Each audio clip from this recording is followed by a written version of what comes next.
Hi, my name is Andy, and I'm going to talk about what my last lecture would be.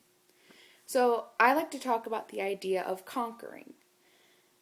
If you've ever been to my blog, which is whenmonsters.blogspot.com, you'd be able to see that I tend to use the analogy when monsters are under your bed. That when you're a child, you are afraid that if you were to ever put your feet down next to your bed, some monster's going to jump out and grab you. But we all know now that it's all a part of someone's imagination. But when you were a child, you were so scared that if you were to even put a limb out from the side of your bed, something bad was going to happen. You let that fear inside take you over, and you didn't let yourself move forward. Now, relating this to everyday life, for whether you're a young adult or 80 years old and above, any age, we tend to let the fear inside us live our lives for us. And that's why I want to focus on the idea of conquering. Now, I haven't lived a very long life so far, but I know that I don't want to live a life just because it's easy. If you live your life because it's easier, then you're never going to have the satisfaction that you tried hard and you got what you wanted because you tried so hard and you didn't give up.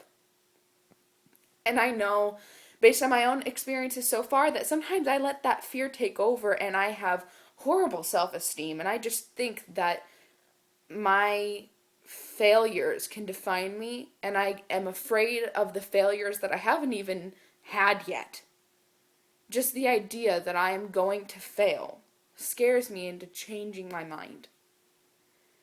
And right now I'm at a point in my life where I actually have to start thinking about my future.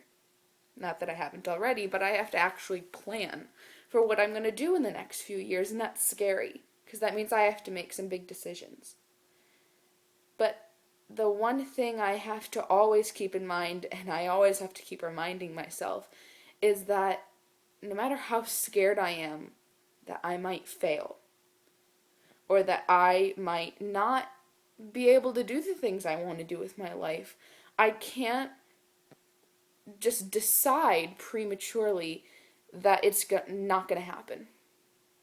The one thing I always have to keep with me is that other people have done it. How can it be so strange and so out there for me to want this and to think that maybe, just maybe, it could happen for me if it's happened for other people too? That's the one thing I'd always want to be able to teach somebody, whether it be a student that I have in the future or a child that I have. That you can't let your fear conquer you. You have to conquer your fear. You cannot let the monsters under your bed scare you into never getting up and putting your feet down. You have to just get out of bed and turn on the light and see for yourself that there is nothing there. You have to conquer your fears. You cannot let your fears conquer you.